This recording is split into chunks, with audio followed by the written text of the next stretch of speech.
ఇంత పెద్ద ఎత్తున నిర్వహించినటువంటి కార్యనిర్వహణ వర్గం అందరికీ కూడా మళ్ళొకసారి పేరు పేరున లాల్ సలాం జైభీం రెడ్ సెల్యూట్ తెలియజేసుకుంటూ మన బాధలను ఇక్కడ జరుగుతున్నటువంటి సమస్యలను ఈ వేదిక ద్వారా ప్రభుత్వానికి విన్నవించుకునే ప్రయత్నం చేస్తున్నాం కాబట్టి మీరు ఇక్కడ ఏం జరుగుతున్నదో తెలుసుకోవాలి. అవ్వాలందరూ మీరు ఎందుకోసం వచ్చారు, ఇక్కడ ఏం జరుగుతున్నది మీ అందరికీ కూడా అర్థమైతే దీని మీద పోరాటం చేయడానికి ఎక్కువగా అవకాశం ఉంటుంది. కాబట్టి మాట్లాడేటటువంటి అన్నలు చాలా మంది ఉన్నారు. మెయిన్గా చెప్పాల్సినటువంటి విషయాలు చెప్తారు. ఇప్పుడు కాకపోతే మన పోరాటం ఇంకెట్లా చేయాలో కూడా అన్నవాళ్ళు చెప్పేటటువంటి ఆస్కారం ఉంటుంది. కాబట్టి మేము ఒక 2 పాటలతో మీ బాధలను చెప్పడానికే మేము కూడా వచ్చినాం. మా పాటలు ఎప్పుడు కూడా మిమ్మల్ని మేల్కొనపడడానికి ఒకసారి ధన్యవాదాలు తెలియజేసుకుంటూ, నా పేరు మహేందర్, మాది సిరికొండ మండలం కొండాపూర్ గ్రామం. నేను ఎప్పుడు ప్రజల వైపున పాటగా ఇక్కడ ఉన్నానని చెప్పుకుంటూ సాగెనారే నాగో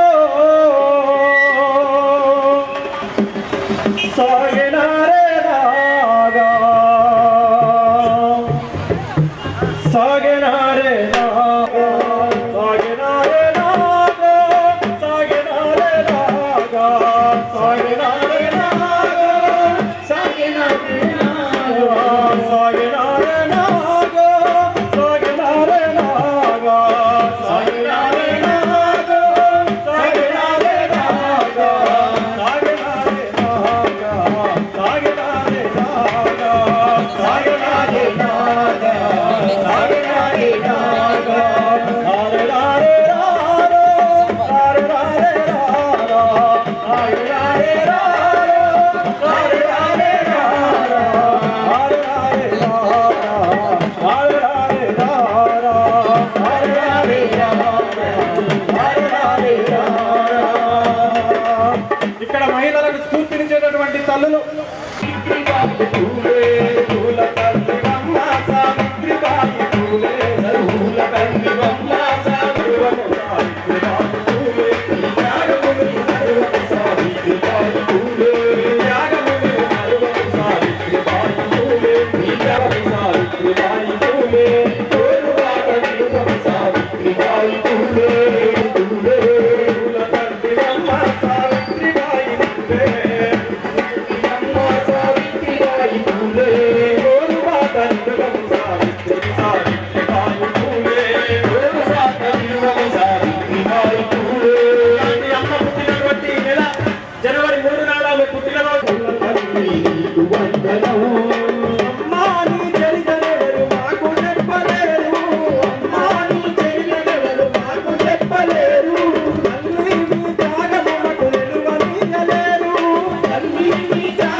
పుస్తకాల్లో మీ చరిత్ర రాయలేరు.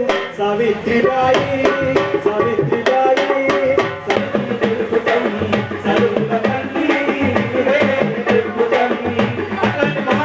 బిడ్డలను ఎందుకు చదివించాలంటే మన బిడ్డలను మీలాగా పని చేయించొద్దు అని అంటున్నాం. పని చేయిస్తారా చదివిస్తారా? గట్టిగా చెప్పాలి. పని చేయిస్తారా చదివిస్తారమ్మా? అందుకే మీరు మేలుకోవాలి. ఫస్ట్ పల్లె మేలుకోవాలి, ప్రతి ఇల్లు మేలుకోవాలి. నవ సమాజం అవతరించాలి, మహిళ మేలుకోవాలి. నవ సమాజం అవతరించాలి. వెన్నెల వెన్నెల వెన్నెల వెన్నెలమ్మ వెన్నెల వెన్నెల వెన్నెల వెన్నెల వెన్నెలమ్మ వెన్నెల వెన్నెలమ్మ వెన్నెల అవ్వ మేలుకోవాలి, మేలుకోవాలి, ప్రతి అక్క మేలుకోవాలి, చెల్లి మేలుకోవాలి, ప్రతి అక్క మేలుకోవాలి. వెన్నెల వెన్నెల వెన్నెల వెన్నెలమ్మ వెన్నెల వెన్నెల వెన్నెల వెన్నెల వెన్నెలమ్మ వెన్నెల వెన్నెల వెన్నెల వెన్నెల వెన్నెలమ్మ వెన్నెల వెన్నెల వెన్నెల వెన్నెల వెన్నెలమ్మ వెన్నెల వెన్నెలమ్మ వెన్నెల వెన్నెలమ్మ వెన్నెల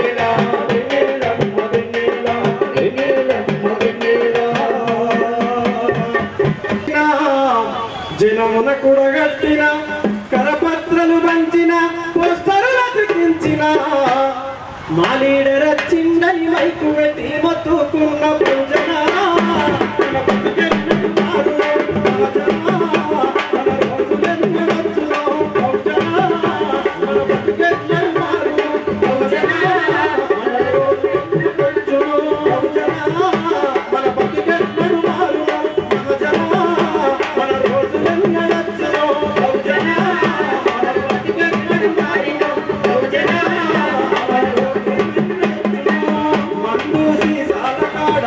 మందూసి సాలు పంచి డబ్బులను కొట్టకాడ మందూసి సాలు పంచి డబ్బులను కొట్టకాడ మందూసి సాలు పంచి డబ్బులను కొట్టకాడ మందూసి సాలు పంచి డబ్బులను కొట్టకాడ ఓట్లు వేసే కాడ నాయకులు వచ్చే కాడ ఓట్లు వేసే కాడ నాయకులు వచ్చే కాడ డీసీఎంల ధరలించి గొర్రెలను ధరలించినట్టు డీసీఎంల మనకాయే ఎలక్షన్లప్పుడు చెప్తా రాలేదంట్లా గొర్రెలను ధరలించినట్టు డీసీఎంల మనకాయే హెలికాప్టర్ లచ్చివాడు వేదికెక్కి పోసు కొట్టే భోజన మన బతుకెన్నడు మారుమో భోజన మన రోజులెన్నడచ్చునో భోజన మన బతుకెన్నడు మారుమో భోజన మన రోజులెన్నడచ్చునో అట్లా జెండాలు మోసే కాడ దండాలు పెట్టే కాడ తినే కాడ నలిగిపోతున్నటువంటి నా సమాజం మీరందరూ కూడా మేల్కొని ఎవరు మన కోసం పనిచేస్తారు, ఎవరు మన హక్కుల కోసం ఫైట్ చేస్తారు, ఎవరు మన బాగు కోసం మన బతుకు కోసం పోరాటం చేస్తారో వాళ్ళ వెనుక మీరు ఉండాలి. ఎందుకంటే మన సమస్యలు తీర్చే పార్టీ, మన సమస్యలు తీర్చే రంగు ఈ ఎర్రజెండ రంగు, ఈ నీలిజెండ రంగు. కాబట్టి మీరందరూ కూడా ఆ వైపున మళ్ళొకసారి కూడా ఆలోచించాలని చెప్పని కోరుకుంటూ, మన తాతలు దొరల కింద ఎట్టి చేసిన మన తాతలు దొరల కింద ఎట్టి చేసి అలిగినారు, మన అయ్యలు జీతముండి పంచనంటూ బతికినారు, మన అయ్యలు జీతముండి పంచనంటూ బతికినారు. మన తాతలు దొరల కింద ఎట్టి చేసి అలిగినారు, మన అయ్యలు జీతముండి పంచనంటూ బతికినారు, మన అయ్యలు జీతముండి పంచనంటూ బతికినారు. అట్లా 70 సంవత్సరాల స్వతంత్ర భారతదేశంలో 70 ఏళ్ల స్వతంత్రం అంతవట్టి అబద్ధము, పదవుల వేటాదప్ప ప్రజాస్వామ్యం ఎక్కడిది? అయ్యదిగితే కొడుకెక్కి ఆస్తులన్నీ వంచుకుండ్రు, అయ్యదిగితే బిడ్డెక్కి ఆస్తులన్నీ వంచుకుండ్రు, అందిన కాడి కళ్ళ దోచుకొని దాచుకుండ్రు. మన బతుకెప్పుడు మారుమో సహజమా, మన రోజులెన్నడచ్చునో భోజనా, మన బతుకెప్పుడు మారుమో భోజనా, ఈ బహుజన అనే పదానికి అర్థం ఎస్సీలు గాని, బీసీలు గాని, సాకలి, మంగలి, కమ్మరి, కుమ్మరి, బెస్త, గౌడ్ల, సబ్బండ జాతులు ఏవైతే ఉన్నాయో, మన ముస్లిం మైనారిటీ సోదరులు మనం ఏవైతే ఉన్నారో వీళ్ళందరూ ఈ 4 కలిపితే బహుజన అనే వర్డ్ ఉంటుంది. మరి ఇలా ఇతర పార్టీలకు సంబంధించినటువంటి అగ్రకుల లీడర్లు కానీ, అగ్రకుల నాయకులు కానీ వారి మాట మా పాట ఉంటుంది. కాబట్టి మీకు ఎక్కడ కూడా బోర్ రాదు. మీరు కొంచెం చరిత్ర తెలుసుకునేటటువంటి అంశాన్ని తెలియజేసుకుంటూ, అలాగే ఈ సమస్య మీద పోరాడుతున్నటువంటి అన్నల విషయాన్ని కూడా మీరు అర్థం చేసుకోవాలని చెప్పని కోరుకుంటూ థ్యాంక్ యూ అన్న, ధన్యవాదాలు. మన ముందుంచినటువంటి చైతన్య రూపంలో పాడినటువంటి పాటకు కళా బృందానికి, మహేందర్ బృందానికి మీ తరపున, వేదిక తరపున ప్రత్యేకంగా ధన్యవాదాలు తెలియజేస్తున్నాను. మరి నిజామాబాద్ జిల్లా వ్యాప్తంగా వివిధ బీడీ కంపెనీల్లో వివిధ గ్రామాల నుండి, జిల్లా నలుమూలల నుండి హాజరైనటువంటి బీడీ కార్మిక అక్కలకు, చెల్లెళ్లకు, అదేవిధంగా బీడీ బ్యాకర్లకు, భర్తీ, చాటన్ తేగేదారులందరికీ కూడా స్వాగతం, సుస్వాగతం తెలియజేస్తూ ఈ కార్యక్రమానికి బిఎల్పి పార్టీ, బహుజన లెఫ్ట్ పార్టీ రాష్ట్ర అధ్యక్షులు, బిఆర్టీఓ బహుజన లెఫ్ట్ ట్రేడ్ యూనియన్ రాష్ట్ర అధ్యక్షులైనటువంటి ముఖ్య అతిథిగా రావడం జరిగినది. దండి వెంకటన్నని వేదికపైకి రావాల్సిందిగా కోరుతున్నాను.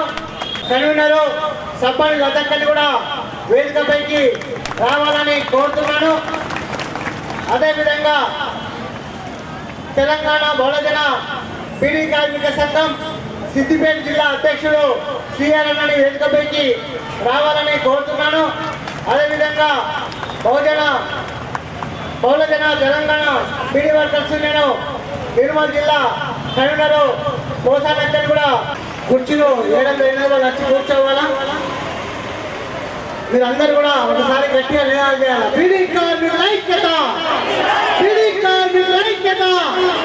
ఎలాంటి షరతులు లేకుండా 4016 రూపాయల జీవన వృత్తి అలా కలెక్టర్ కింద ఉండాలి. ఎలాంటి షరతులు లేకుండా 4016 రూపాయల జీవన వృత్తి, ఎలాంటి షరతులు లేకుండా 4016 రూపాయల జీవన వృత్తి. చేతులు పైకి లేపండి. బీడీ కార్మికుల ఐక్యత, బీడీ కార్మికుల ఐక్యత. ఎలాంటి షరతులు 2014 కడప బీడీ కార్మికుల ఐక్యత, బీడీ కార్మికుల ఐక్యత. కాంగ్రెస్ ప్రభుత్వము ఎన్నికలలో ఇచ్చిన మాట నిలబెట్టుకోలేదు కాబట్టి ఇవాళ నిజామాబాద్ జిల్లా వ్యాప్తంగా బీడీ కార్మిక లోకమంతా కూడా వేలాది మంది కార్మికులు సంటి పిల్లని సంకట పెట్టుకొని ఎండనక చలినక ఇవాళ ఎలాంటి షరతులు లేకుండా 4016 రూపాయల జీవన వృత్తి ఇవ్వాలని 2014 ఫిబ్రవరి 28వ తారీఖు కటాఫ్ తేదీ ఏదైతే గడిచిన మాజీ ముఖ్యమంత్రి కేసీఆర్ కటాఫ్ తేదీని పెట్టిండో ఆ కటాఫ్ తేదీని తొలగించి విడుదల చేసే ప్రతి ఒక్కరికి జీవన వృత్తి ఇవ్వాలని దిక్కులు పిక్కటిల్లే విధంగా ఇవాళ మనం నిజామాబాద్ జిల్లా కేంద్రంలో భారీ ర్యాలీ నిర్వహించి ఇక్కడ ధర్నా కార్యక్రమాన్ని చేపడుతున్నాము. ఇక్కడ పోలీసు వాళ్ళు ఇక్కడ ధర్నా చౌక్ మాత్రమే పర్మిషన్ ఇవ్వడం జరిగినది. ర్యాలీకి ఇక్కడ ధర్నా కార్యక్రమానికి ఈ కార్యక్రమం అయిన తర్వాత మీరు ఏవైతే దరఖాస్తులు తెచ్చారో ఆ దరఖాస్తులు జమ చేసి నాయకత్వం అంతా కూడా పోయి అక్కడ కొత్త కలెక్టర్ కార్యాలయం దగ్గరికి వెళ్ళి కలెక్టర్ కు నేరుగా కలిసి మన అర్జీలో మీ అందరి తరఫున రాసినటువంటి ఈ మెమోరాండం కాపీ మీరు తెచ్చినటువంటి దరఖాస్తు ఫారాలు కలెక్టర్ చేతిలో ఇచ్చి మరి కలెక్టర్ ఏం చెప్తాడో ఏం మాట్లాడతారు అనే విషయాన్ని మళ్ళా మీకు ఫోన్ల ద్వారా వాట్సాప్ గ్రూపులలో మెసేజ్ల ద్వారా లేదా మీ మునీముల ద్వారా మీకు సమాచారం ఇస్తాము. కాబట్టి ఇవాళ పెద్ద ఎత్తున మీరు కదిలి వచ్చిన మీ అందరికి కూడా మరొకసారి జై భీమ్ లాల్ సలాం తెలియజేస్తున్నా. మరి ఏదైతే ఇవాళ బీడీ కార్మికులు తెలంగాణ రాష్ట్రంలో ఇవాళ 10 లక్షల మంది బీడీ కార్మికులు బ్యాకర్లు బట్టి చాటన్ మరి కేకేదారులు మునీములు పనిచేస్తున్నారు. మరి గడిచిన 2014 అసెంబ్లీ ఎన్నికల సందర్భంగా కేసీఆర్ మాజీ ముఖ్యమంత్రి బీడీ కార్మికుల ఓట్లు పడాలి అని చెప్తే చంద్ర బాయిల చాపు పడాలంటే గాలం వేసి ఎర్రబెట్టి గాలం వేస్తే ఎట్లయితే చాపు పడుతుందో ఈ బీడీ కార్మికుల ఓట్లు పడాలి అంటే ఇవాళ 1000 రూపాయల జీవన వృత్తి ఆశ పెట్టి అందరికీ 1000 రూపాయల జీవన వృత్తి ఇస్తాని 2014 అసెంబ్లీ ఎన్నికల సందర్భంగా మన ఉమ్మడి నిజామాబాద్ జిల్లాలో పాల్గొండ అసెంబ్లీ నియోజకవర్గంలో ఎన్నికల ప్రచారంలో కేసీఆర్ గారు ప్రకటించడం జరిగినది. ఆయన ఏదో బీడీ కార్మికుల మీద ప్రేమతోటి కాదు, బీడీ కార్మికుల ఓట్లు పడాలి అంటే 1000 రూపాయల జీవన వృత్తి ఇస్తా అంటే వేస్తారనే నమ్మకంతో 1000 రూపాయల జీవన వృత్తి ఇచ్చాడు. మరి ఇచ్చిన మాట నిలబెట్టుకోకపోతే 1 సంవత్సరం వరకు ఆగి మనం 2014 డిసెంబర్ నవంబర్ నెలలో పెద్ద ఎత్తున ఆందోళన చేయడం జరిగినది. ఉమ్మడి నిజామాబాద్ జిల్లా ఇదే కలెక్టర్ కార్యాలయం ముంగట వేలాది మంది బీడీ కార్మికులతో డిసెంబర్ 9వ తారీఖు నాడు 2014 డిసెంబర్ 9వ తారీఖు నాడు వేలాది మంది కార్మికులతో ఈ కలెక్టర్ కార్యాలయాన్ని ముట్టడి చేయడం జరిగినది.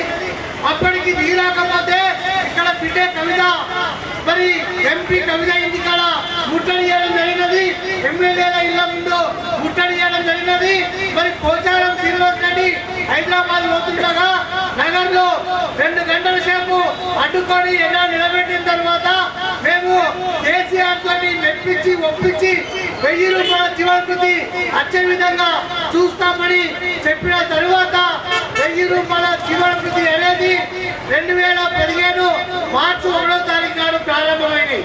మరి అందరికీ ఆనాడు ఇవ్వాలంటే 7,20,000 మంది పిఎఫ్ కార్మికులు అంటే తలా 1,000 రూపాయలంటే మరి 7,720 కోట్ల బడ్జెట్ కేటాయించాలా?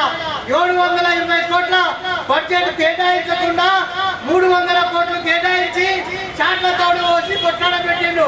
ఏం కొట్లాడ పెట్టిండు? కొర్రీలు పెట్టిండు.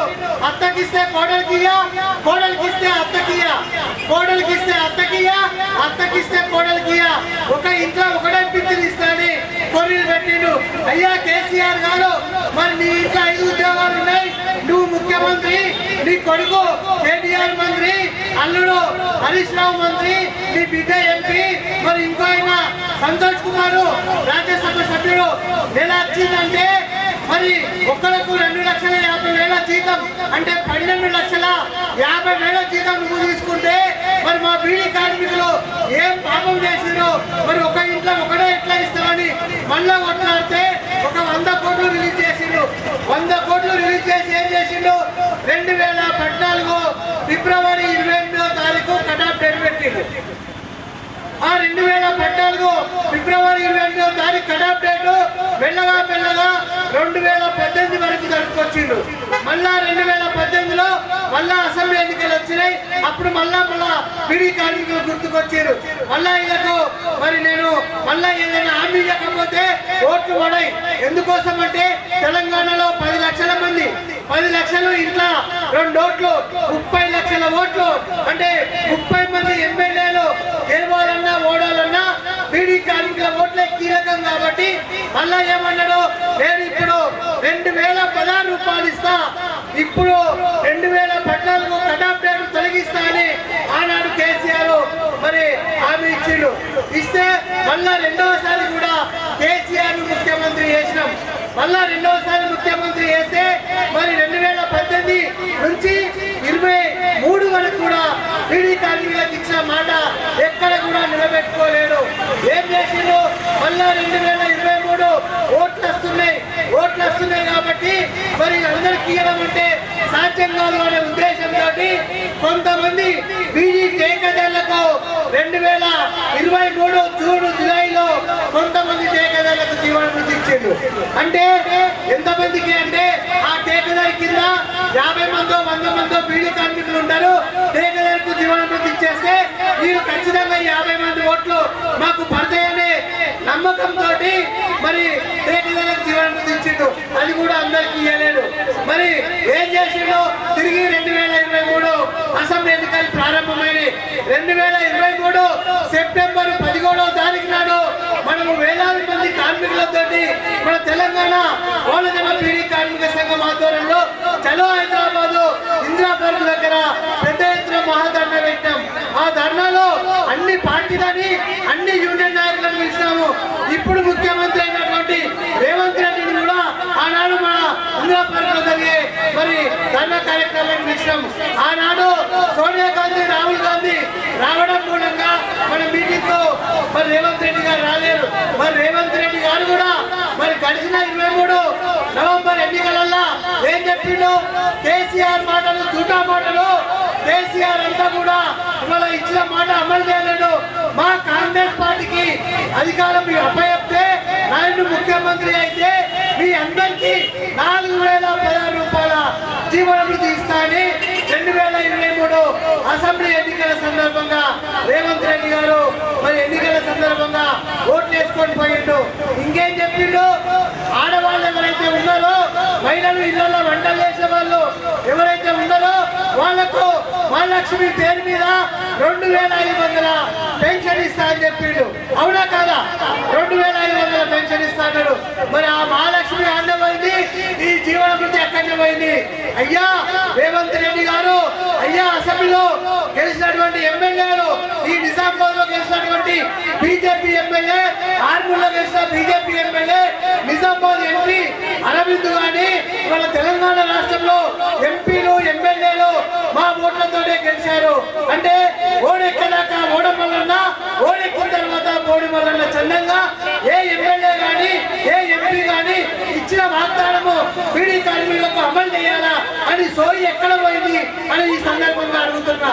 ఎందుకంటే ఇవాళ బీడీ పరిశ్రమ ఇవాళ నెలలో 20 రోజులు నడవడం లేదు, నెలలో 5 రోజులు 10 రోజులు నడుస్తున్నాయి. మరి నడవడం అనేది ఇవాళ చాలా ఇబ్బందిగా ఉన్నది. మన ఓట్లేసి గెలిపించినటువంటి ఎంపీలు, మంత్రులు, వాళ్ళ ప్రభుత్వాలే ఇవాళ బీడీ పరిశ్రమ మీద 1.25 లక్ష ఆంక్షలు పెట్టి బీర్ మీద లేని ఆంక్షలు, బ్రాండ్ మీద, విస్కీ మీద, కళ్ళు మీద లేని ఆంక్షలు, బీడీ కట్టల మీద ఇవాళ పుర్రె బొమ్మ, పేరు బొమ్మ, క్యాన్సర్ బొమ్మ, కోట్ల చట్టము, జిఎస్టీ పెట్టి ఇవాళ బీడీ పరిశ్రమ అంతా కూడా నిర్వీర్యం చేసేటువంటి ప్రయత్నం జరుగుతున్నది. కాబట్టి ఇవాళ నెలలో 10 రోజులు కూడా ఇవాళ పని దొరకడం లేదు. మరి ఎట్లా బతకాలా? మన్ను తిని బతకాలా? మంచినీళ్ళు తాగి బతకాలా? కాబట్టి ఇవాళ నువ్వు ఇస్తాన్న 4,000 రూపాయల జీవనృతి ఇవాళ అమలు చేస్తే వేడి చల్లీలు తోడయ్యే విధంగా ఉంటాయి. కాబట్టి ఇచ్చిన వాగ్దానం అమలు చేయాలా. ఒకవేళ నీతోటి సాధ్యం కాకపోతే 2010లో ఇవాళ 33 రోజులు సమ్మె చేసినాము. కార్మిక సంఘాలు అన్ని యూనియన్లు కలిసి సమ్మె చేస్తే 41 జీవో వచ్చింది. ఆ 41 జీవో ప్రకారంగా ఆనాడు 2010లో మరి 1000 బీడీలకు 500 రూపాయల కూలీ ఇవ్వాలని 41 జీవో వచ్చింది.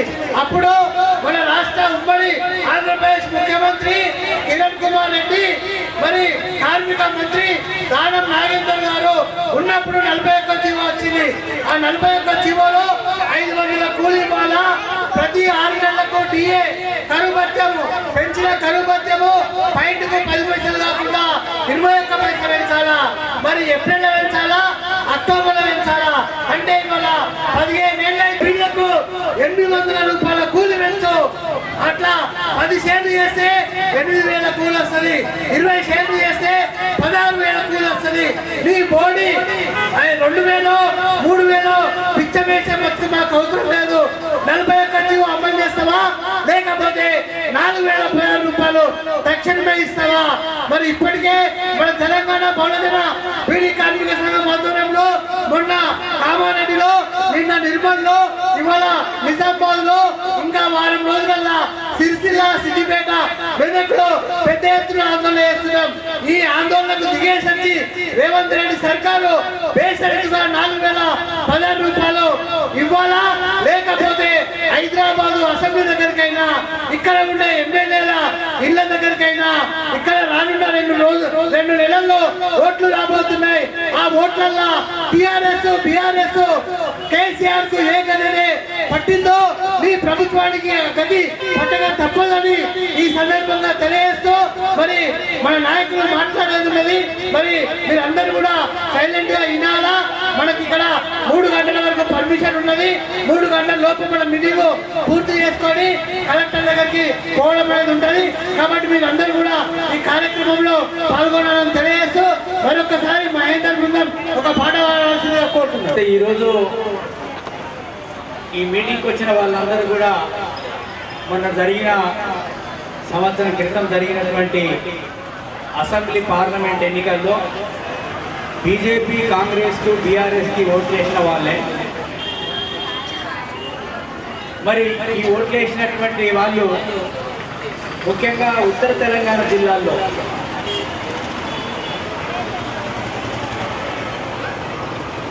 నాలుగు పార్లమెంట్ సభ్యులు ఉంటే అందులో 3 నిజామాబాద్, ఆదిలాబాద్, కరీంనగర్, మెదక్ ఉన్నారు. తర్వాత వీళ్ళకి ఎమ్మెల్యేలు కూడా 8 మంది వస్తే 8 మంది కూడా ఈ ప్రాంతంలోనే ఎక్కువ మంది గెలిచారు బీజేపీ వాళ్ళు. బీజేపీకి కేంద్రంలో కేంద్ర ప్రభుత్వం ఉన్నది. సరే, మనము కాంగ్రెస్ పార్టీ అధికారంలోకి వచ్చింది. కాంగ్రెస్ పార్టీని విమర్శించేదానికి కూడా, ఎందుకంటే 1 సంవత్సరం అయింది. సంవత్సరంలో ఒక 4 నెలలు ఎన్నికలు అయిపోతే ఒక 8 నెలలు ఆ పార్టీ పరిపాలన చేసింది. అది ఎట్లా చేయాలి, చేయకపోతే మనం ఎట్లాంటి పోరాటాలు చేయాలనేది కూడా మనం మాట్లాడుకుంటాం. అయితే మీరందరూ గుర్తుపెట్టుకోవాల్సింది ఏంటంటే, అసలు బీడీ కార్మికుల సమస్యలు ఎట్లా పరిష్కారం అవుతాయి, ఎవరు పరిష్కారం చేస్తారు, ఎందుకు పరిష్కారం కావట్లేదు అనేది మీరందరూ దయచేసి ఆలోచించాలి. ఎందుకంటే వాళ్ళ బీడీ కార్మికులకి వస్తున్నటువంటి మీ పిఎఫ్ కానీ, ఈఎస్ఐ కానీ, మీకు వస్తున్నటువంటి ప్రతి ఏ సమస్య పరిష్కారమై వస్తుందో, ఏ చిన్న సౌకర్యం వస్తుందో అదంతా కూడా ఎర్రజెండా పార్టీలు కొట్లాడి ఒక 30 ఏళ్ల కిందట సిద్ధిరాములు నేను అంటే దాదాపు మాకు ఇప్పుడు ఒక 50 ఏళ్ళు వస్తే ఒక 30 ఏళ్ళ కిందటంటే మేము ఒక 20 ఏళ్ళ వయసులో ఉన్నప్పుడు విద్యార్థి సంఘంగా రైతు కూలీ సంఘంగా ఉన్నప్పుడు మనకు ఒక నక్సలైట్ పార్టీ ఉన్నప్పుడు ఈ రాష్ట్రంలో బీడీ కార్మికుల కోసము ఇంకొక ఆయన ఎమ్మెల్యే ఇల్లెందు నర్సయ్య, గుమ్మడి నర్సయ్య ఉంది. ఈ రాష్ట్రంలో బీడీ కార్మికులకు ఏవైనా హక్కులు వచ్చినాయంటే ఈ ఇద్దరు కలిసి కొట్లాడితేనే వచ్చినాయి.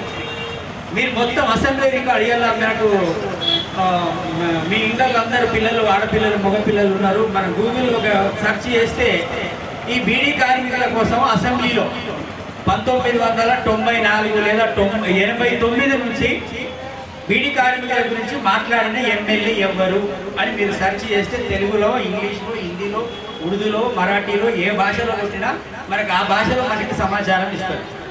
లేదా ఈ మధ్యలో మనకు ఆర్టిఫిషియల్ ఇంటెలిజెన్స్ వచ్చింది, ఏదైనా అలా ఇస్తారు. ఎన్వి కృష్ణయ్య మూలంగానే ఇవాళ ఆ రోజు వచ్చింది. అంటే ఇవాళ మనము ఎవరికి ఇస్తున్నామంటే పెద్ద కర్ర ఇచ్చి మా ఈపులు బాగా కొట్టుదని చెప్పేసి ఈ బీజేపీ, కాంగ్రెస్, బీఆర్ఎస్ లాంటి పార్టీలకి, పెట్టుబడిదారి పార్టీలకి ఈ దేశంలో విదేశీ సిగరెట్లను తీసుకొచ్చి ఈ దేశంలో వ్యాపారాలు చేసుకున్నటువంటి వాళ్ళకి ఇస్తున్నారు. వీళ్ళు ఏం చేస్తారు? బాబు తమ్ముడు హలో, ఎక్కడైతే ఆరోగ్యం మనకి ఒక తలనొప్పి వస్తే మనం ఏం ట్యాబ్లెట్ వేసుకుంటాం? డాక్టర్ దగ్గరికి పోయి డాక్టరు మనకి మొత్తం పరీక్షలు చేసిన తర్వాత ఈ తలనొప్పికి లేదా కడుపు నొప్పికి ఏ మందు, ఏ ట్యాబ్లెట్ ఇస్తే తగ్గిపోతుందో ఆ ట్యాబ్లెట్ వేసుకుంటేనే తగ్గిపోతుంది. కానీ మన గురించి చట్టాలు చేసేటువంటి పార్లమెంటులో ఇక్కడ ఉన్నటువంటి నిజామాబాద్లో 10 ఏళ్ళు అయింది ఇప్పుడు ఆయనకు అధికారం ఇచ్చి. పక్క జిల్లాలో కరీంనగర్లో కానీ, మెదక్లో కానీ ఈ మధ్యలో ఆయన గెలిచిన అంతమంది ఎమ్మెల్యే వీళ్ళు పార్లమెంట్లో ఉంటున్నారు. ఏ ఒక్క రోజు కూడా ఉత్తర తెలంగాణ నుంచి మీరందరూ గుర్తుపెట్టుకోవాలమ్మా, ఉత్తర తెలంగాణలో బీడీ కార్మికుల గురించి ఏ ఒక్క ఎంపీ, ఒకే ఒక ఎంపీ గతంలో అంటే పార్టీ వేరే నిజం మాట్లాడుకోవాలి. కేశపల్లి గంగారెడ్డి అని ఒక ఎంపీ మనకి నిజామాబాద్లో ఉండే, ఇవాళ పిఎఫ్ ఆఫీసు, ఈఎస్ఐ హాస్పిటల్, ఆయన పోరాటం పార్లమెంట్లో పెద్దగా మాటగారి కాదు, పెద్దగా మాట్లాడినోడు కాదు, పెద్దగా చదువుకున్నోడు కాదు, పెద్ద ఉపన్యాసం ఇచ్చేవాడు. కానీ ఆయన మాత్రమే తీసుకొచ్చిండని ఆయన చనిపోయిన తర్వాత కూడా మనం ఆయన్ని గుర్తు చేసుకుంటాం. ఎందుకు ఎన్వి కృష్ణయ్యని ఎందుకు గుర్తు చేసుకుంటాం? ఆయన చనిపోయాడు, ఈయన ఎందుకు గుర్తు చేసుకుంటున్నాం? ఈయన చనిపోయినా వాళ్ళు చేసిన సేవలు ఈ రోజు కూడా మనకి గుర్తులు ఉన్నాయి అని చెప్పేసి ఇవాళ వాళ్ళు కొట్లాడి తీసుకొచ్చినటువంటి ఈఎస్ఐ హాస్పిటల్ని హైదరాబాద్ కూడా కనీసం ఒకటి అడ్డుకునేటోళ్ళు లేడు. ఎక్కడ అడ్డుకోవాలో మనం అడ్డుకుంటే ఇప్పుడు చూడండి ధర్నా కింద మంది పోలీసులు వచ్చారు. మనం అడ్డుకుంటామంటే మన నాయకులందరూ తీసుకుపోయి జైల్లో పెడతారు, సామాన్లన్నీ హైదరాబాద్ వెళ్ళిపోయాయి. అయితే ఇవాళ అసెంబ్లీలో బీడీ కార్మికులకి పెన్షన్ ఇవ్వండి అని ఎవరు అడగట్లేదు. ఎందుకు అడగట్లేదు అంటే డబ్బులు లేవు అంటారు. ఎందుకు డబ్బులు లేవు? ఇవాళ మనకి 119 మంది ఎమ్మెల్యేలు ఉన్నారు, ఇక్కడ నుంచి 16 మంది ఎంపీలు ఉన్నారు, తర్వాత రాజ్యసభ సభ్యులు, తర్వాత ఎమ్మెల్సీలు. వడ్డీ లేకుండా ఇస్తారు, వీళ్ళకి రవాణా ఛార్జ్ ఉచితమే, వీళ్ళకు సెల్ ఫోన్ ఉచితమే, వీళ్ళ ఇంకా 2-3 బాడీ గార్డు ఉచితమే. ఇక వీళ్ళకి వేస్తే టేబుల్ కింద అయితే మామూలు ఉండదు. 1 కోటి రూపాయలు ఇట్లాంటి గోడలు కట్టినట్టు, ఇట్లాంటి రాళ్ళ గోడలు, ఈ రాళ్ళ గోడలు కడితే 1 కోటి రూపాయల గోడ కడితే 1 కోటి రూపాయలలో 20 లక్షల కాంట్రాక్టర్ ముందే పోయి చేయాలి. ఇక మీరు చూడు లెక్కేది వీళ్ళకి ఒక్కొక్క నియోజకవర్గాల్లో 100 కోట్ల పని జరిగింది అనుకోండి, ఇక 100-20 వేలు అని లెక్కేసుకోలేదు. వాళ్ళు ఒక్కసారి ఎమ్మెల్యే అయితే మునిమర్మలు తినేది డబ్బులు సంపాదిస్తారు. అయినా వాళ్ళకి జీతాలు ఎందుకు? ఇవాళ మొన్న మాజీలు అయిపోయినటువంటి ఎమ్మెల్యేలకు ఎంత వస్తుంది? 50,000 రూపాయలు పెన్షన్ వస్తుంది. 50,000 రూపాయలు పెన్షన్ వస్తుంది, ప్రతి సంవత్సరం 2,000 రూపాయలు పెరుగుతుంది వాళ్ళకి. అంటే ఇవన్నీ ఎవరి డబ్బులు? అసలు వాళ్ళు నిజంగా వాళ్ళు చేస్తే వాళ్ళు ఎలక్షన్లో అన్ని డబ్బులు ఎందుకు ఖర్చు పెడుతున్నారు? ఓటుకు 10,000 ఎందుకు పెడుతున్నారు? ఓటుకు 5,000 ఎందుకు పెడుతున్నారు? ఓటుకు 2,000 రూపాయలు 1,000 రూపాయలు ఎందుకు పంచుతున్నారు అంటే లాభం ఉంటేనే కదా పంచేది. మరి ఏ ఒక్క రోజన్నా బీజేపీ, కాంగ్రెస్, బీఆర్ఎస్ నాయకులు మీ ఇళ్ళ పొంటి తిరిగి అమ్మ మీకు పెన్షన్ ఇప్పియాలా, మీకు ఇందిరమ్మ ఇల్లు ఇవ్వాలా, మీకు డబుల్ బెడ్రూమ్ ఇప్పియాలా, మీ పిల్లలకి పెన్షన్ ఇప్పియాలా, మీకు మరి మీ కుటుంబ పరిస్థితి ఏంటని ఏ ఒక్క రోజన్నా ఈ నాయకులు వచ్చి సర్వే చేసి ఇట్లా ధర్నాలు చేస్తారంటే చెయ్యరు. ఎందుకంటే వాళ్ళు మిమ్మల్ని ఓట్లు చూస్తారు, మీ ముఖాలన్నింటినీ చూస్తే, మీ అందరిని చూస్తే వాళ్ళకి ఎట్లా కనబడుతుంది అంటే ఓటు బాక్స్లో మీ ముఖాలన్నీ ఓట్లు కనబడతాయి. వాళ్ళు ఏమనుకుంటారంటే ఈ జనాలు ఏమంటారు, వీళ్ళకి ఎలక్షన్లలో డబ్బులు పడేస్తే మాకు ఓట్లు వేస్తాం, మేము ఓట్లు కొనుక్కోవచ్చు అన్నారు. అదే ధీమా ఉంటుంది వాళ్ళకి. కానీ మొన్న మనం పోటీ చేశాం, సిద్ధరాముల్ని కామారెడ్డి నుంచి పోటీ చేయించాం, సబ్బర్ లత గారు నిజామాబాద్ నుంచి పోటీ చేశాం. మనకు ఓట్లు ఎన్ని పడ్డాయో మీ అందరికీ తెలుసు. నిజంగా ఎన్వి కృష్ణయ్య లాంటి ఎమ్మెల్యే మనకి కనుక సిద్ధరాములు కామారెడ్డిలో ఎవ్వరు ఓట్లు అవసరం లేదు. 40,000 మంది బీడీ కార్మికులు ఉంటారు. ఆ బీడీ కార్మికులలో 99% మంది బీసీలే ఉంటారు. అందులో ఎక్కువ పద్మశాలీలు ఉంటారు. మరి ఎవరికి పడ్డాయి ఓట్లు, ఎవరికి వేసిన వాళ్ళంతా?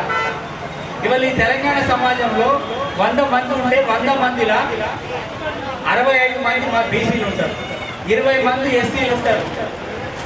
ఓసీలందరూ కలిసి రకరకాలు ఉన్నారు, రెడ్డిలు, కమ్మలు, వేణులు, బ్రాహ్మణులు, గుజరాత్ బయటకు వెళ్ళొచ్చు, అక్కడ ఇక్కడ కలిసి వాళ్ళు 7 ఉంటారు. ఆ 7 ఒక 3 పేదోళ్ళు ఉంటారు, 5 బాగా ధనవంతులు. తర్వాత మైనార్టీలు, ఎస్టీలు, వీళ్ళందరూ కలిస్తే తెలంగాణలో 93 మంది ఉన్నారు, 93%. ఈ 93%లో 65% మంది బీసీలు ఉంటారు. మరి బీసీల చేతిలో ఏముంటుంది? బీసీలకు చేయడానికి పని ఉండదు. బీసీలో ఎమ్మెల్యేలు ఎంతమంది ఉండాలి? అసెంబ్లీలో 65 మంది ఉండాలి. అంటే 65 మంది కనుక బీసీలు అసెంబ్లీలో ఉంటే శాశ్వతంగా బీసీ ముఖ్యమంత్రి అవుతాడు. ఎందుకంటే ఒక్క 3% ఉన్నటువంటి రెడ్లు ఈ తెలంగాణని పరిపాలన చేస్తూ ఉన్నారు. అసలు ఏ ఒక్క జిల్లాలో, ఒక బీసీలలో ఒక కులం ఉన్న ఒక జిల్లాలో కూడా లేనటువంటి కులము మొన్నటిదాకా 10 ఏళ్ళు పరిపాలన చేసేది. అంతకుముందు కమ్మోళ్ళు పరిపాలన చేసేది. ఎందుకంటే వాళ్ళు బీడీ కార్మికులకు, ఆ కుటుంబాల నుంచి బీడీ కార్మికులు చేసి ఉంటే, ఆ బీడీ కార్మికుల బతుకు చేస్తే, ఆ ఆకు తంబాకు సమస్య తెలిసి ఉంటే, పొద్దున లేచి మీరు ఆకు కట్టగట్టి నుంచి ఆకు కత్తిరించి తీసుకుపోయి ठेकेदाరికి ఇచ్చేసి ఇన్ని కష్టాలు మీరు పడేది అలా కుటుంబాల ఆడవాళ్ళు బీడీ చేసి ఉంటే వాళ్ళకు బీడీ సమస్య గురించి అసెంబ్లీలో మాట్లాడతారు, పార్లమెంట్లో మాట్లాడతారు. కానీ వాళ్ళ ఆ సమస్య తెలియదు కాబట్టి వాళ్ళ బీడీ కార్మికుల్ని ఎలక్షన్ వచ్చినప్పుడు మాత్రమే మాట్లాడుతున్నారు. ఇవాళ 2014లో ఏం చెప్పింది కేసీఆర్? ఇట్లనే బాల్కొండలో చాలా పెద్ద బీడీ కార్మికుల మీటింగ్ జరుగుతూ ఉంది. ఈ మహిళలంటూ బాగా వచ్చారు, ఎక్కడికి వచ్చారు? మరి వేముల ప్రశాంత్ రెడ్డి అని అడిగితే వీళ్ళంతా బీడీ కార్మికులు అన్నా అని చెప్పిండు. అరే వీళ్ళంతా ఎంత ఉంటారు తెలంగాణ అంటే ఒక 30 లక్షల, ఒక 10 లక్షల మంది ఉంటారు. 10 లక్షల ఇంటూ 3 ఓట్లు పట్టుకున్న 30 లక్షల మంది. 30 లక్షల మంది అసెంబ్లీలో ఎంతమంది ఉంటారు? అసెంబ్లీకి 1,50,000, 2,00,000, 2,30,000 మంది ఉంటారు. 30,000 ఉంటారు అన్నాడు. గొర్రె వీళ్ళ పడితే 30,000 మిషన్ ఇస్తా అని చెప్పిండు, జీవన భృతి ఇస్తా అని చెప్పిండు. ఎలక్షన్ అయిపోయింది, ఆ అసెంబ్లీ అధికారం వచ్చిన తర్వాత నేను కొద్ది మందికే ఇస్తా అన్నాడు. 3 లక్షల మందికి ఇచ్చింది, మిగతా 7 లక్షల మందికి ఎగ్గొట్టిండు. మనం అనేక పోరాటాలు చేస్తున్నాం. ఇవాళ బీడీ కార్మికులు ఇవాళ మీరు చూస్తూ ఉంటే నిన్న రైతు బంధు పేరుతోని 21,000 కోట్ల రూపాయలని ఇట్లాంటి రాళ్లకు, రోడ్లకు, గుట్టలకు, సినిమా స్టార్లు వాళ్ళు పెట్టుకునే స్టూడియోలకి, చెరువులకి అట్లా దాదాపు 21,000 కోట్ల రూపాయలు ఇచ్చారు. ఇందులో ఒక్క 1% ఇచ్చిన బీడీ కార్మికులందరూ కుటుంబం బాగుంటారు. ఎందుకంటే వాళ్ళ దగ్గర డబ్బులు ఉంటే వాళ్ళు తీసుకుపోయి బయట దేశాలలో పెట్టుకుంటారు. కానీ బీడీ కార్మికుల దగ్గరికి వీళ్ళకి పెన్షన్ ఇస్తే, వీళ్ళకి డబ్బులు ఇస్తే వీళ్ళు ఎన్ని తీసుకుపోతారు? చెన్నై షాపింగ్ మాల్కి వస్తారు, లేదా సౌత్ ఇండియన్ షాపింగ్ మాల్కి వస్తారు, లేకపోతే ఇసుకగరం దగ్గరికి పోతారు, లేకపోతే కిషన్ కార్లో పోతారు, లేకపోతే ఊళ్ళో మటన్ కొంటారు, చికెన్ కొంటారు. మన ఆ మొదలు అయితేనేమో మందు ఉంటుంది, పైసలన్నీ మళ్ళీ మార్కెట్లో ట్రాన్సాక్షన్ జరుగుతాయి. కానీ ఈ దొంగలకు ఇస్తే 21,000 కోట్లు వీళ్ళంతా ఎక్కడ తీసుకుపోయారు? వీళ్ళంతా తీసుకుపోయి దుబాయ్లా, అమెరికాలా, ఇంగ్లాండ్లా, ఆస్ట్రేలియా అక్కడ పైసలు దాచిపెట్టుకున్నారు. తర్వాత వాళ్ళు వస్తే ఎమ్మెల్యేలుగా, ఎంపీలుగా మన ప్రజల మీద డబ్బులు తల్లి అట్లా గెలిచి వాళ్ళ నల్లధనాన్ని పోలేసి తెలిసి ఇక్కడ అన్నదమ్ములందరికీ అక్కజనులకు తెలుసు. మనల్ని తీసుకుపోయి పోలీసులు తీసుకుపోయి కొడితే అడిగే దిక్కు ఉంటాడు. అసలు ఎక్కడైనా అరెస్ట్ చేసేటప్పుడు ఎవరు ఏమంటారా? వకీలు వస్తారా? ఈయన ఒక రాష్ట్ర మంత్రిగా 10 సంవత్సరాలు పనిచేసాడు. ఈయన ఇప్పుడు ఎమ్మెల్యే ఈయన చేసిన దొంగ పనికి అధికారులు పిలిస్తే పోకుండా కథలు పడి రోజు పేపర్ వాళ్ళు కూడా అదే రాస్తా ఉన్నారు. ఎవరైనా పేదోని కొడితే, ఒక మహిళని కొడితే, ఒక మహిళని పట్టకపోతే, ఒకళ్ళని కొడితే, లేదు ఎవరైనా ఒక ఆడపిల్లకి వరకట్న సమస్య ఉంది, లేదా ఒక అమ్మాయిని కాలేజీ పోతున్నప్పుడు వస్తున్నప్పుడు ఎవరైనా ఇబ్బంది పెట్టిందంటే ఏ పేపర్లో రాస్తారు, ఏ టీవీలో వస్తుంది, ఎందులో రాదు. ఎందుకంటే ఇదంతా సమస్యని డైవర్ట్ చేయడం కోసం. ఇవాళ మీకు చెప్తాం, మన నిజామాబాద్ చుట్టూ 100 ఎకరాల భూముల్ని కబ్జా చేశారు కదా బీఆర్ఎస్ ఎమ్మెల్యే. ఇవాళ అదే హైదరాబాద్ చుట్టూ లక్షల ఎకరాల భూమిని కబ్జా చేశారు బీఆర్ఎస్ నాయకులు. ఇవాళ నిన్న మొన్న పేపర్లో వచ్చింది, అక్కడ కలెక్టర్ కూడా సిరిసిల్ల కలెక్టర్ 250 ఎకరాలు దాన్ని లాక్కున్నాడు. అంటే ప్రభుత్వం స్వాధీనం చేసుకుంది. అక్కడ 2000 ఎకరాల భూముల్ని గతంలో ఎర్రజెండా రైతు కూలీ సంఘాలు, పేదలు, దళితులు, బీసీలు తిరుగుబాటు చేసి దొరల భూములు, భూస్వాముల భూములు గుంజుకొని వ్యవసాయం పండిస్తే చంద్రబాబు నాయుడు వచ్చినా ముట్టుకోలేడు ఆ భూములు, రాజశేఖర్ రెడ్డి వచ్చినా ముట్టుకోలేదు ఆ భూములు. కానీ తెలంగాణ రాష్ట్రం సాధించుకున్న తర్వాత చంద్రశేఖరరావు ఆ భూములన్నీ లాక్కొని అవిటిని మొత్తం ధరణి అని పేరు పెట్టి దొరలకు, ఈ పేదల దగ్గర ఉన్న భూములు, గిరిజనులు, బీసీలు, ఎస్సీల దగ్గర ఉన్న భూములన్నీ మళ్ళా దొరల పరం చేసిండు. మన వాళ్ళు ఎకరం ఉన్నోడు, అరెకరము, 2 ఎకరాలు, 3 ఎకరాలు ఉన్న వాళ్ళు సంవత్సరాల తరబడి ఎంఆర్ఓ ఆఫీసు తిరిగినా, కలెక్టర్ ఆఫీసు తిరిగినా ఎవరు పట్టించుకునే దిక్కు లేదు. ఇవాళ భూములని మనం ఇలా డిమాండ్ చేస్తున్నాం. ఇక్కడ నుంచి బీడీ కార్మికులందరికీ 4,000 కాదు 10,000 ఇవ్వచ్చు. 10,000 ఇచ్చే బీడీ కార్మిక పిల్లలందరూ మంచిగా చదువుకుంటారు, లేదా బీడీ కార్మిక అక్కజల్లందరూ మంచి ఫుడ్ తింటారు. అవన్నీ కూడా మార్కెట్లో డబ్బులు ట్రాన్సాక్షన్ అయితే వ్యాపారుల దగ్గరికి డబ్బులు వస్తాయి. వ్యాపారుల దగ్గరికి డబ్బులు వస్తే ప్రభుత్వానికి జిఎస్టీ వస్తుంది, కేంద్ర ప్రభుత్వానికి డబ్బులు వస్తాయి, రాష్ట్ర ప్రభుత్వానికి డబ్బులు వస్తాయి. ఆ ప్రభుత్వానికి డబ్బులు వస్తే చెరువులు కట్టచ్చు, ప్రాజెక్టులు కట్టచ్చు, రోడ్లు వేయచ్చు, మంచి మంచి హాస్టల్స్ పెట్టచ్చు, స్కూళ్ళు పెట్టచ్చు, హాస్పిటల్స్ కట్టచ్చు.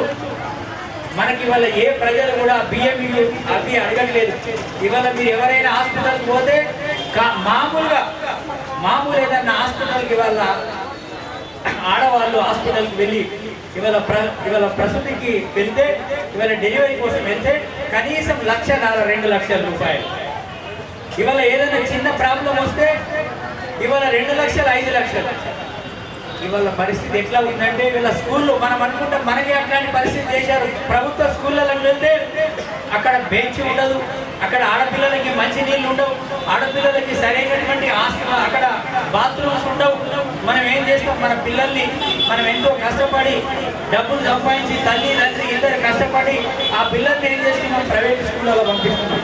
ఇవాళ ఏదైనా రోగం వస్తే ప్రభుత్వ హాస్పిటల్ మీద నమ్మకం లేక ప్రైవేట్ హాస్పిటల్ తీసుకెళ్తా ఉన్నాం. ప్రైవేట్ హాస్పిటల్లో ఇష్టానుసారంగా బిల్లులు, ఎవడు అడిగేటోళ్ళు లేడు, ఎవడు చెప్పేటోళ్ళు లేడు. ఇలా బీడీ కార్మికులకి 100 రూపాయలు పెరగాలన్నా ధర్నా చేయాలా, ఊరేగింపులు చేయాలా, అష్ట కష్టాలు పడాలా, లేకపోతే వాడు కంపెనీ వాడు వెళ్ళిపోతాడు, మూసేస్తాడు. మీరు ధర్నాలు చేయొద్దు, మీరు ఊరేగింపులు చేయొద్దు అని మనల్ని బెదిరిస్తూ ఉంటారు. కానీ వాళ్ళు ఈ హాస్పిటల్స్ మీరు చూస్తే ఇట్లా వచ్చినాం కదా హాస్పిటల్స్, ఇవాళ డాక్టర్ పట్ల తీసుకొని వస్తే 5 ఏళ్ళ దాకా తిరిగి హాస్పిటల్స్ కట్టేస్తున్నారు. ఎక్కడికి వస్తున్నాయి ఏమైనా డబ్బులు? మరి అదే ప్రభుత్వ హాస్పిటల్ ఉంది, ప్రభుత్వ హాస్పిటల్లో డాక్టర్ ఉండడు, డాక్టర్ ఉంటే సిబ్బంది ఉంటారు, సిబ్బంది ఉంటే బెడ్స్ ఉండవు, బెడ్స్ ఉంటే మందులు ఉండవు. అట్లాగే గవర్నమెంట్ హాస్పిటల్స్ని మీరు ఇవాళ ఈ తెలంగాణ ప్రభుత్వం మనకు వైద్యం విద్య అందుబాటులో పెట్టి ఉపాధి ఇవాళ ఇన్ని జరిగినా మళ్ళా దాదాపు 15 లక్షల మంది రావడం పోవడం గల్ఫ్ దేశాలకు వెళ్తున్నారు. దాదాపు బీడీ కార్మికుల కుటుంబాలలో గల్ఫ్ కుటుంబాలు ఉన్నాయి. కాబట్టి మనం బీడీ కార్మికుల కోసం ఇలా ఒకటి రేవంత్ రెడ్డి గారి ప్రభుత్వం 8 నెలలు వచ్చింది, మేము ఒప్పుకుంటున్నాం. కానీ ఈ ఒక 6 నెలల్లో బీడీ కార్మికుల సమస్యల్ని పరిష్కారం చేసి బీడీ కార్మికులకైనా జీవన భృతి ప్రకటించకపోతే నిజామాబాద్ నుంచి అటు కరీంనగర్ నుంచి అటు ఆదిలాబాద్ నుంచి ప్రతి జిల్లా నుంచి వేలాది మంది మరి పాదయాత్రలుగా జైత్రయాత్రలుగా హైదరాబాదు నలుమూలగా చుట్టుముట్టేటువంటి పరిస్థితి వస్తుంది. ఎందుకంటే ప్రజలు తిరుగుబాటు చేస్తే ఎంతమంది పోలీసులు పెట్టినా ఎంత నిర్బంధం పెట్టినా ఈ తెలంగాణకు తెలుసు. కాబట్టి ఎందుకంటే మనం అడిగేది న్యాయమైనది కాబట్టి మరి వల్ల మీరందరూ కూడా ఆ కార్యక్రమానికి సిద్ధమవుతారని, ఆ కార్యక్రమంలో ముందు భాగంలో ఉండి మీకు ముందుగా మద్దతుగా మీకు ముందుగా భుజం కలిపి నడుస్తామని చెప్పి తెలియజేస్తూ ఈ సందర్భంగా బహుజన కమ్యూనిస్ట్ పార్టీ బహుజన లెఫ్ట్ పార్టీ రాష్ట్ర కమిటీ తరఫున మీ అందరికీ మరోసారి జై భీమ్ లాల్ సారావుతో తెలియజేస్తున్నారు. వర్ధిల్లాలి బీడీ కార్మికుల ఐక్యత, బీడీ కార్మికుల ఐక్యత, బీడీ కార్మికుల ఐక్యత.